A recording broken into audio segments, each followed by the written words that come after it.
Hi there, everybody. Another upload. You're going to love it. If you don't love it, it's your fault. I do everything to make this as entertaining as possible, and it's not costing you a dime. Not a dime. Well, anyway, I'll talk to you this time about scandals in the church, but also with the background of the press. How do newspapers and so forth treat these things? Nowadays, things are pretty good. Now, just to show you here, in the last few weeks, I've just cut a few items out of the newspaper. And here's one that I thought was kind of interesting.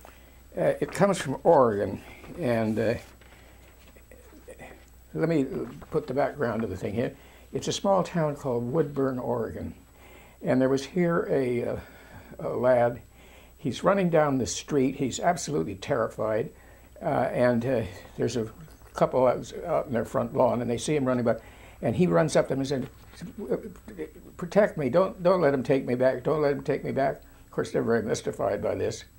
When around the corner comes a man who's virtually nude except for bikini underwear, and he's been chasing the boy. Once these people saw this creature, the guy turned on his heels and ran away. And that was the start of it. Very soon, there was an arrest made. It was Reverend Angel Perez. Angel Perez was the young man in the, the bikini shorts, and here's the story.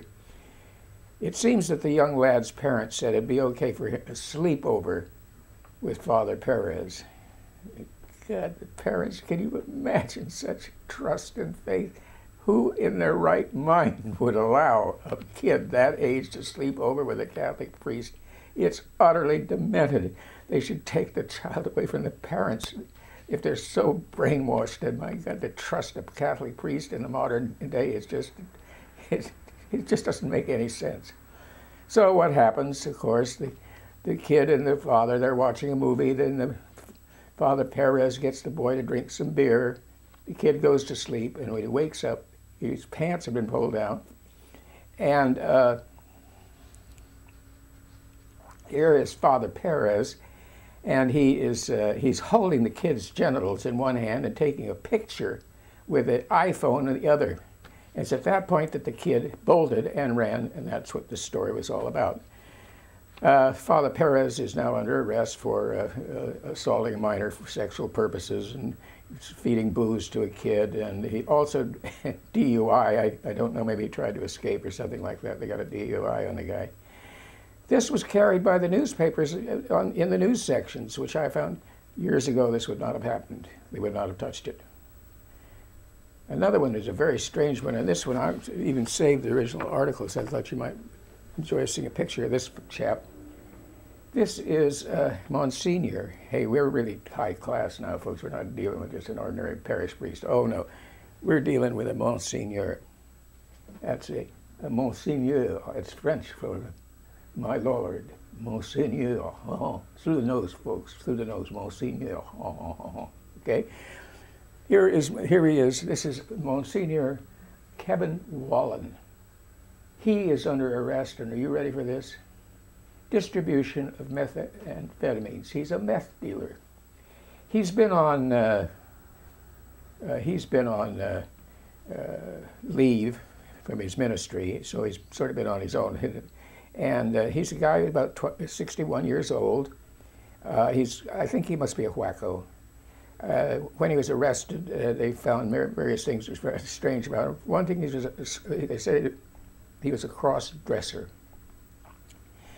Well, you know, I don't know how to deal with that because, you know, most of the priests, you know, they're all wear those cassocks and everything else, a floor-length thing anyway. And also all the silks and the lace and all the rest of it. It's pretty hard to say what cross-dressing is in the Catholic Church, but this guy apparently takes it way over the line. He has odd men there at the parish house with him. Very strange, very strange. He owns a porn shop, the Land of Oz. That's a good one, don't you? The Land of Oz.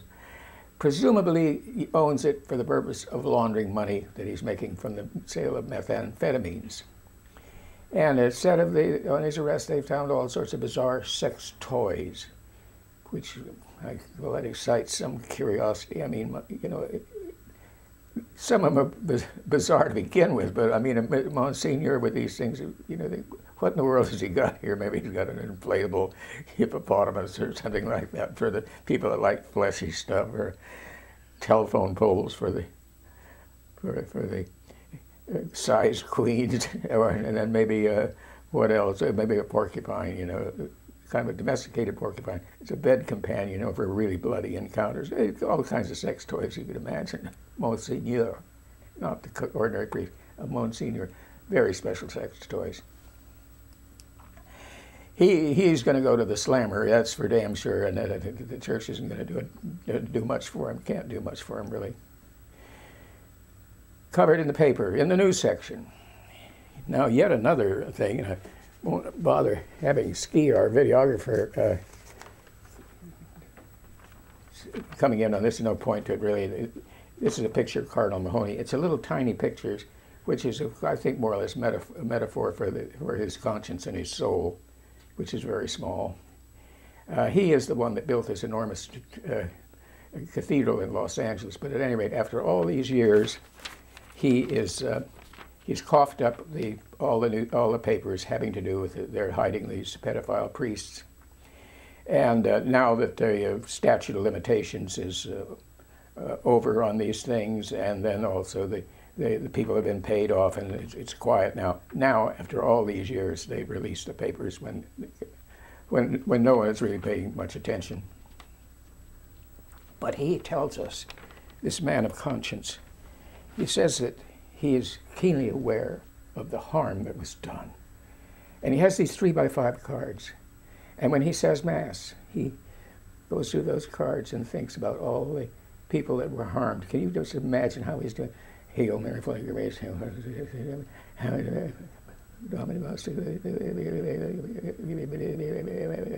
that's all for today, folks. Come to tomorrow's Mass and we'll do another group of cards. Well, point of all this recitation is, when the church misbehaves, they're going to get press. They didn't for years on end. The first real case that appeared in, I think, around 1984 in Louisiana Parish.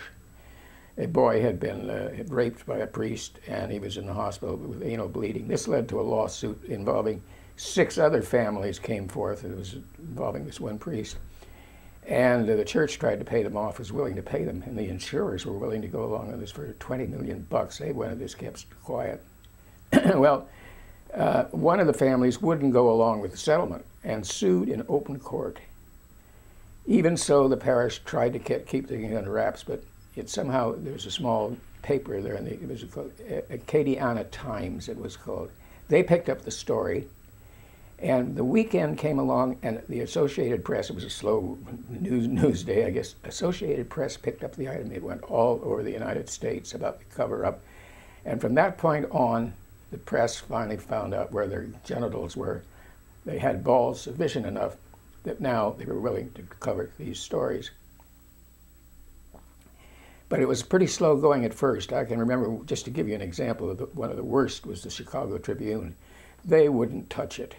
Cardinal Bernardin at the time, and he was the head of the church in Chicago. This is, say, roughly, what, 1990 to 1992, along in there.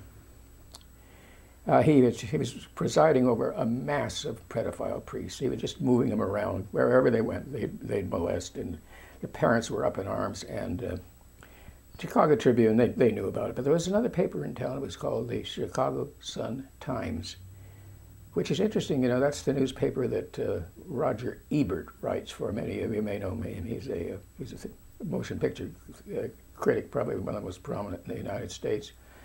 But it also had a father, Andrew Greeley. Father Andrew Greeley is a Catholic priest, and he has a PhD in social sciences. He's a pretty wise chap, and he writes columns for that newspaper. And he started writing up these cases that he knew about that were coming to him. And so on a 60-minute broadcast, as you know, this is the Columbia Broadcasting System, Sunday nights had, they could call 60 minutes. They came to Andrew Greeley and they asked him, he said, well, what is this thing about the the Catholic Church, and why is this happening? And Greeley said, well, he said, quite frankly, he says, you simply cannot trust the Catholic Church of Chicago. Well, right away, the cameras turn around, they go to the Archdiocese and confront Cardinal Bernardin and say, Father Greeley says that the Catholic Church in Chicago cannot be trusted. And Bernardin was almost like he'd been struck by a pit adder or something like that. How can he say that? He said, we've always said to the parents, come to us, come to us. Well, yes, Your Eminence, but they did come to you, and what did you do? You moved the priest. Oh, that's not true, and so forth. Well, these kind of things, they no longer exist. If the church gets in trouble, it's going to be reported. The only small area are the people that say, like the parents involved with the Reverend Angel Perez, that would send a 12-year-old kid for a sleepover with a Catholic priest. Man, that is demented. See you next time.